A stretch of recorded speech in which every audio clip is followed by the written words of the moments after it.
Alright, you know the drill. We take random prompts generated by the internet for the type, animal, and object inspiration for Pokemon and draw fakemon out of it.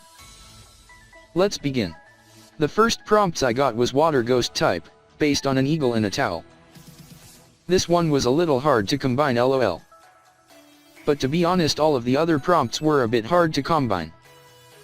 After messing around with a few sketches of ghost eagles and stuff, I got an interesting idea that was kind of easy to draw. What if the eagle was just a spirit inside a bathing towel?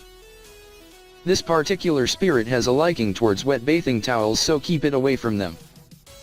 I feel like we are going to do so many more toilet supply Pokemon in the future. Anyways, here is an updated Pokédex background and its entry.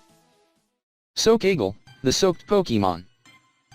These Pokemon are said to be spirits of dead Pokemon that possess soaked fabric like towels and bathrobes. They are extremely rare, but are a nuisance when they do appear. The name comes from Soak an Eagle. The next prompt was, Electric Ice, Booby, and Photo Album. I found this prompt somewhat perfect. What is a photo album if not an instance of memory frozen by using an electronic device? So I immediately thought of a Pokemon that was almost a living photograph. A Pokemon that had the ability to freeze itself in an instant with a weird electric charge. A snapshot in nature. So here it is. Frilby, the selfie Pokemon. Frilbies are Pokemon that are happy all the time. When feeling joyous, the Pokemon generates a mysterious form of electric current that covers the Pokemon in ice.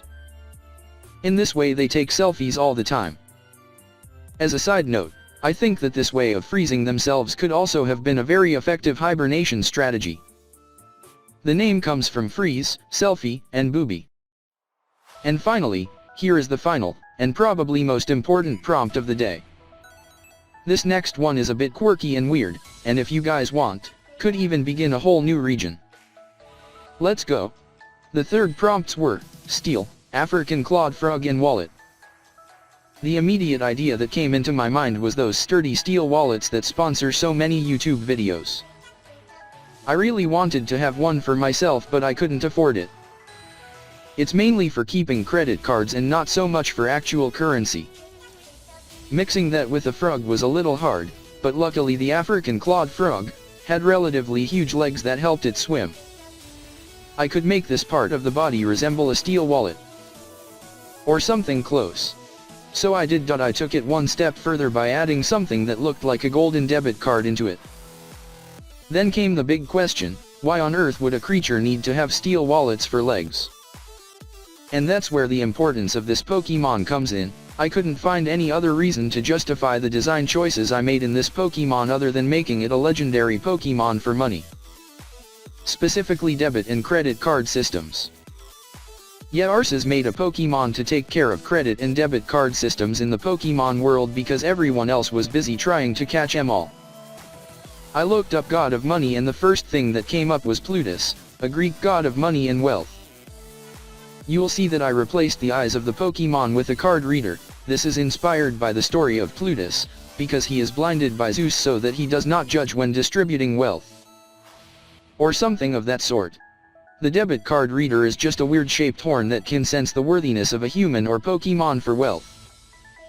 Here's the Pokédex entry, after which I'll explain my idea for 3 new games. Temcardus, the debit card reader Pokemon. Legend has it that Arceus assigned the duty of regulating wealth and prosperity in the modern world among humans to Temcardus. It has a card slit-like organ that has replaced the eye to determine the worth of a person or a Pokemon without prejudice. The name comes from Tempe or Aria, which is the species name for frog, card, and Plutus. So finally for the idea for the new region. Temcardus is basically the Pokemon of credit and debit regulation, but that is an invention that came about quite recently. Civilizations used coins and paper currency for transactions, and still used them and will be using them for a while longer.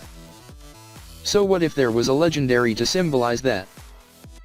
And what if the third game could be about, I don't know, a god of cryptocurrency?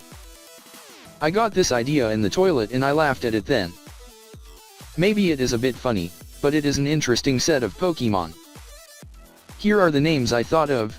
Pokémon Coin, Pokémon Card, and Pokémon Crypto. I haven't thought a lot more than that for now, except for the fact that the games should be based on money and wealth, obviously. Well, that's it for this episode.